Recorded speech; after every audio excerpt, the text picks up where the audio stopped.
All right, welcome to BSN for Pros Live. I am talking to people every single day, talking to you guys, and today I have an awesome guest, Analyn Braza.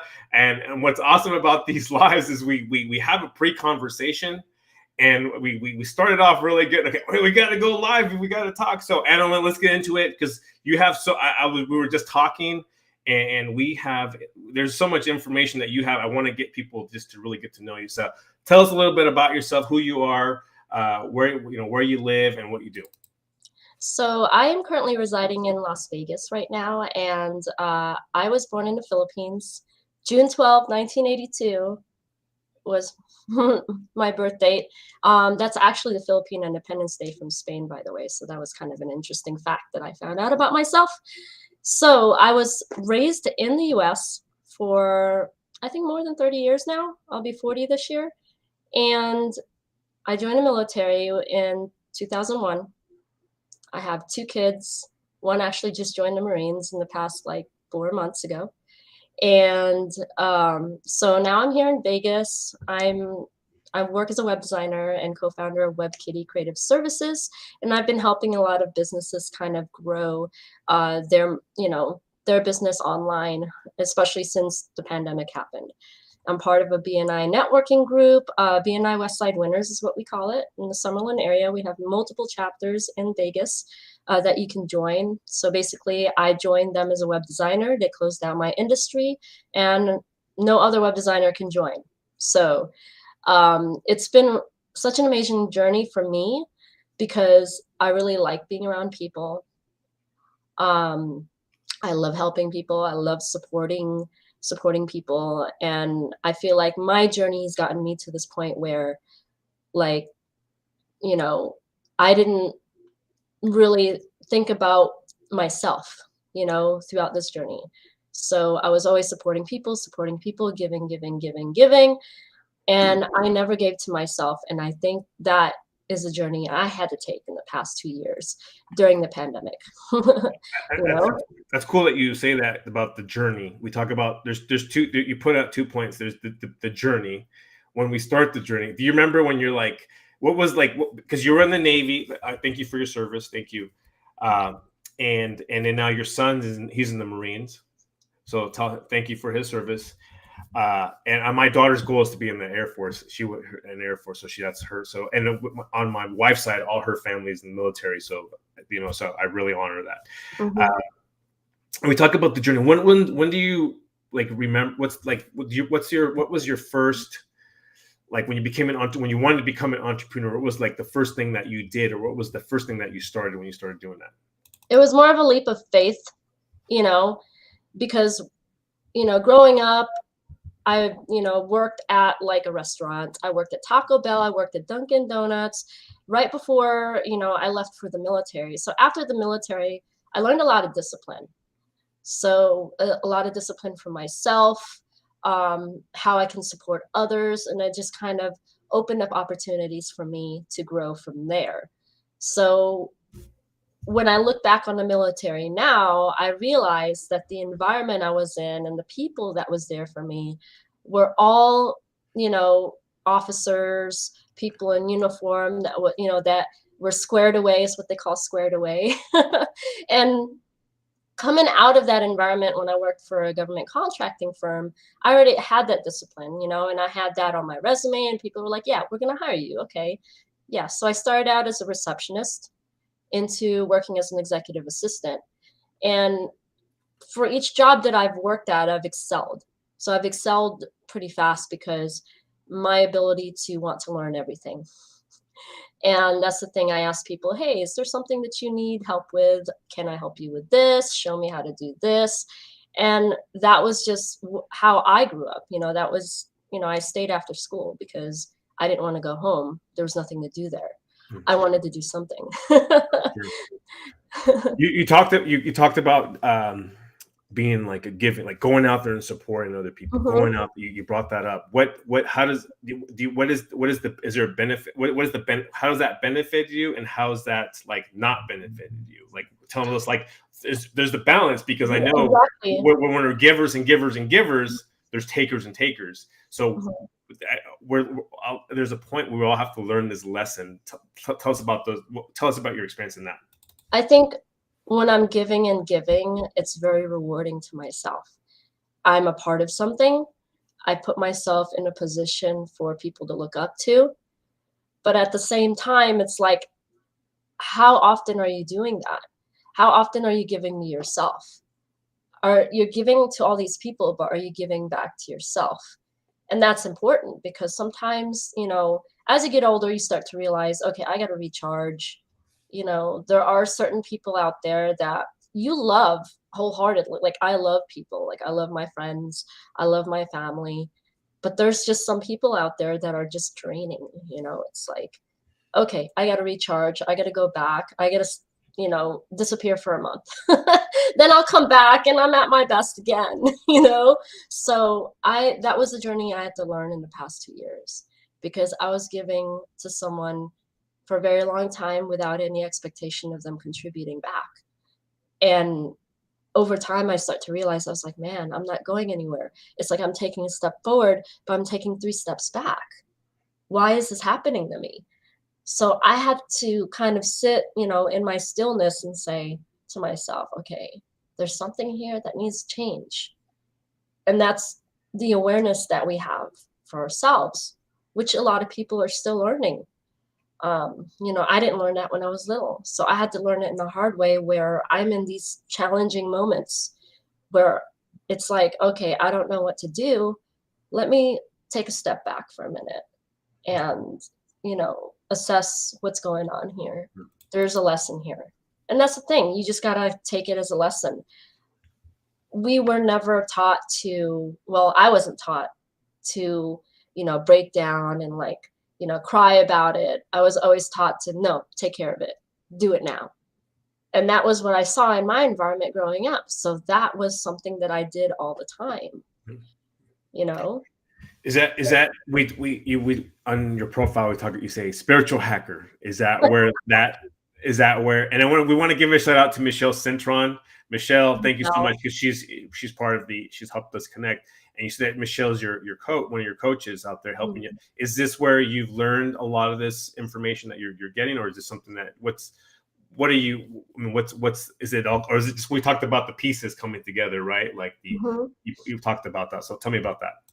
I feel that, things come into place for you when you're able to let go. It's hard. It's easy to say things like that because you're like, well, what are we letting go? I was like, well, one of the things is letting go of control, that, you have to control everything. And I think that's my lesson, not only in myself, but in what I'm doing successfully, like in my business, for example. In the past 4 years, I've done everything. I was a web designer, project manager, bookkeeper, CPA. I was doing everything in my business, and I was struggling at the same time. So it's almost like everything that I'm doing to myself or for myself, it's been internal the whole time. So now I've been taking care of myself more. And now I've been letting go of a lot of things now, like, okay, I need a team. Oh, I got a developer team. Great. Now I'm a project manager. I can have a team that I turn back to do all of the work for me so that I can focus on the growth of my business. And I get epiphanies all the time, like when I'm struggling. Usually when I'm struggling, suffering, I lost a tooth. I bit my tongue one time where I couldn't talk for a week. And it's weird that things like that help you kind of self-reflect, like, what am I doing wrong? Obviously this happened because I'm doing something wrong, or there's something that I need to get past, or something any challenges that I need to get over. And like I said, we've mentioned the ebb and flow of everything in your life, your business, your personal life, your love life, your relationships. There's an ebb and flow. And I've been reading into a lot of Stoic philosophies, and it's been telling me that, you can only control what you can control. Everything around you that's happening is something you can't control. You can't control the weather. You can't control how people, feel about you, or, and these are just kind of like their interpretation of who you are. you can't control all of that. But what you can control is how you respond and how you adapt to these changes and to these challenges that are happening around you. So, thinking on the pandemic, for example, Marcus Aurelius was one of the um, Oh, uh-oh, what happened? uh-oh. You got kicked out, but we'll bring you back in. No worries. I don't know where I stopped, but Yeah, we're coming back. It's okay. You can keep going. You keep going. I'll leave okay. it. So one of the Stoic philosophers, one of the rulers of Rome, Marcus Aurelius, was one of the best rulers of Rome, and they had something similar to the pandemic, where there was like a global, well, not a global, but in their location where people are suffering from the sickness and all these things and whatever. But he didn't see it as an opportunity to, fall behind. He saw it as an opportunity for growth.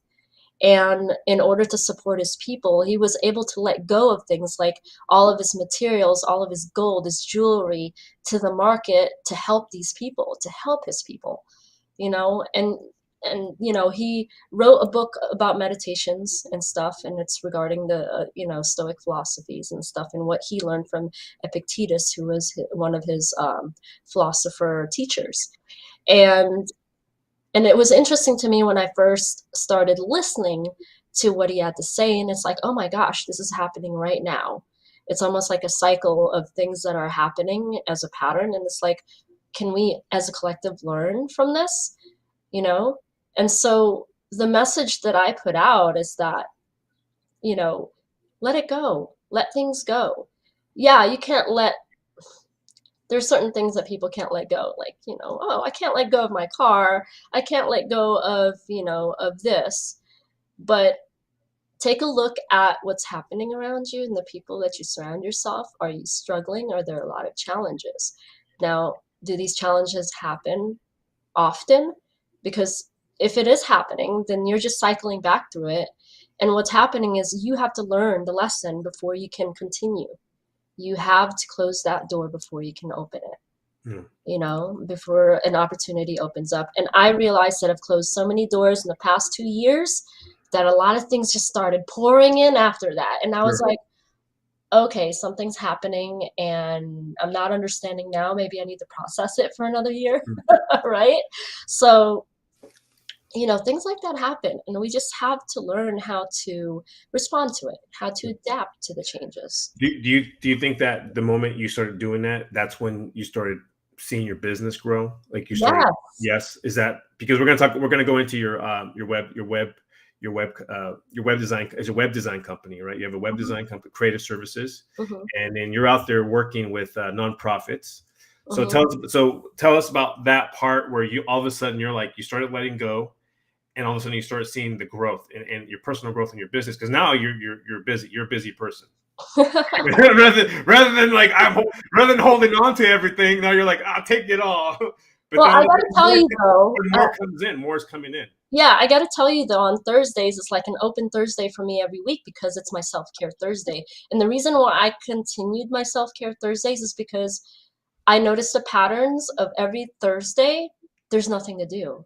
Or every Thursday, there's like maybe small tasks. Maybe I use Thursdays for meetings like this, going on networking events with other people, things like that. But at the same time, it seems like every Thursday has never been very, very eventful. It's like a stillness Thursday, is what I call it. You know what I mean? So I'm like, I'm going to take every Thursday, I'm going to block it off of my calendar as a self care day where I can take a step back from the past week and be like, okay, what do I need to do? What are some things I need to prioritize? What do I need to manage? What are some projects that are in place right now? And what do I need to think about? And who do I call? Some Thursdays I call people because, I call them, check up on them, say, hey, I love you. I just wanted to see how you're doing. Let's talk for a minute, see, catch up, things like that, because I've been kind of, I don't know, to myself for the past few months only because of the challenges I had to go through. But yeah, so my growth of my business, for example, 4 years ago, I was doing everything and I was struggling. I was struggling a lot, and So one of the steps that I took was to invest in myself. And the way for me to do that was I joined an emotional intelligence class. And after that class, I had so many epiphanies that were just happening. It's like I was opening up more of who I was, becoming more authentic as a person. And because of that, I was growing. And so I, I went, I told my husband at the time, I was like, I want a divorce. I can't be in this anymore. I'm not going anywhere, and we're still friends. He's dating someone, I'm dating someone now, and we're cool. We're good friends still. But at the same time, it just didn't work for me. I had to find my alignment. I had to grow. I had to grow. And that's one thing about these things. It's like once you close a door, it's like another one opens. So when I closed that door, everything else opened up. And then along the way, I was closing doors. I was closing doors. I was creating boundaries for myself. I was starting to be like, you know what? I've given myself so much. It's time for me to give back to myself. And that that decision that I made turned my whole life around. Yeah. So now I'm just growing. I'm just continuing to grow. And I'm learning and I'm growing and I'm learning and I'm growing and I'm letting go. So Yeah. I'm letting go of a lot of things that I have an opportunity to. Yeah. I'm letting go of emotional attachments I had to things, to people, to places Sure. that didn't matter. And I know exactly where you're going. You shut the doors, but then all of a sudden, I mean, I shut the doors and now I'm the asshole, right? You're like, you're the guy. You're like, oh, this guy, he's an asshole. Why? Because I don't want to talk to you. Because I don't want to hang out with you. Because every time I talk to you, you're bitching about something, you're complaining, or there's something negative, or whatever. And you're aligning yourself with some good people. I know you're out there networking and you're growing your business. And we want to talk. I want to talk about how you're helping people. Helping the kids out there with the nonprofits. So Mhm. in order to, and I know in order to do what you need to do, you need to keep a certain frame or a certain mindset. Mhm. So tell us how you're keeping that mindset in order to keep on doing what you're doing today. Okay. So, like I said, my business is becoming successful because I'm not worried about how much I'm making. Growth mindset's about how much are you giving? How much are you giving? So BNI, Business Networking International, is about givers gain. That's their motto, givers gain. So what effort you put into something is what you're going to get back. Same thing with energy work. You know what energy you put out there, you're going to get back. If you're going to complain about life, then you're just going to have more bad situations happen to you until you get out of it. It's like, hey, slap, slap, slap, wake up. you know so that was kind of like that was my journey at the time. So now I feel like because I'm in a space that I've taken care of myself, I'm in a space that I am emotionally sound. I have my meditations, I'm balancing myself, I'm taking myself out of situations, and in places that really matter. My heart is now beating really hard. Like it's like attracting all of these things that I love. So the nonprofits that I'm supporting is about children's education. Global Charity Foundation is actually throwing a gala event to celebrate all of the accomplishments they did last year. So one of the accomplishments they had was a high school program. They have tutoring programs for basically children who don't go to regular public school or do not have the ability to learn you know, on a level that most public school students can learn. So they have one-on-one tutorings, they have special education programs. They also offer healthcare programs. The lady, Dr. Rita Thukral, is the one that started this foundation back in 2007. And and her love for for the children and making sure that they're educated, um, and providing healthcare cancer treatments to children in India who live like in the slums, who live in areas where they don't provide healthcare. You know what I mean? So I really I really love the cause that she has for this because it really kind of feeds my soul. It helps me. in a way that it's helping others. Like it supports me to be, it keeps me motivated, it inspires me to do more.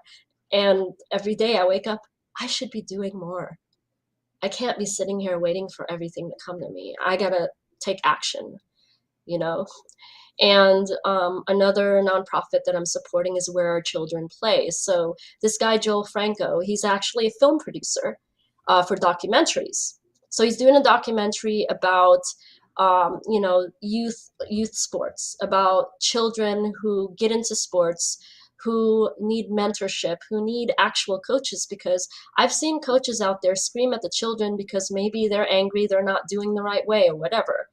And that's not the environment you want for children. You don't create that for them in that way. You got to guide them. So his cause is really about, removing, I wouldn't say inauthentic coaches and mentors out of, these children's lives, but, just to kind of show the awareness that all of this is happening to the kids. Things like this are happening to the kids, even in sports related areas. And we need to be guide, as adults, we got to guide them. We need to be able to mold them in a way that inspires them and encourages them. So these nonprofits are wonderful, wonderful causes, because it touches base on not only kids' education, but on their what attitudes they bring forward, how we can mold them to teach them to be more empowered and less complaining about the life, right? That's the main message, is we don't want our future kids to complain about life like we've been doing. Yeah. We want them to empower each other, Yeah. and to see the lessons behind the things that we don't like. Yeah, we want to set up the kids. We want to set up the kids better than how we were set up. Because I think you and I have some commonality where my dad, my parents were they didn't help. They didn't give me the growth I need, because it's different. It's a different evolution in the human, right? And we go to EQ, right? Their emotional intelligence wasn't taught in a certain way. It was actually cut off. It was like this certain way. So now we have the opportunity to grow and love, and we're growing, and we're like, man, like this has helped me. Like, why don't we do this to our kids too? Like, why? It just makes sense. It just makes sense. Instead of yelling at them and telling them they suck, why don't we say, hey, you know what? Like, let's find something great that you're great at, and let's get that going, because we know that you'll as a happier person in life, things are going to work out better versus dealing with that you're trying to work at something that you're not happy at.